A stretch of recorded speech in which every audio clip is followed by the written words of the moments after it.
Hey everyone, wishing a very good morning. তো as usual chia seed আর dry fruit দিয়েই শুরু হলো দিনটা।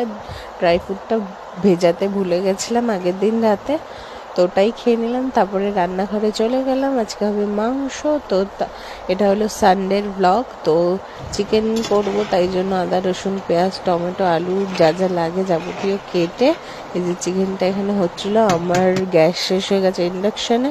তারপরে সন্ধ্যেবেলা ঘুম থেকে উঠে হচ্ছিল চা আর পকোড়া।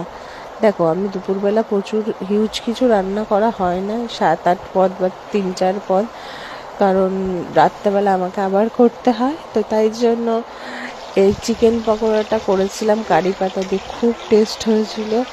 তারপরে গেছিলাম হলো এই চিকেন পকোড়া চা আর সস দিয়ে খেতে, তো ভীষণ ভালো লাগছিল। পকোড়াগুলো সত্যি ফার্স্ট টাইম এত টেস্ট হয়েছিল। কারি পাতা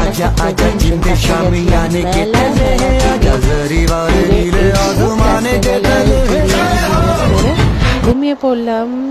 দিনটা এইভাবেই কাটালাম। তোমরা কেমন আছো জানিও, আর ভিডিওটা ভালো লাগলে লাইক শেয়ার কমেন্টস করে দিও।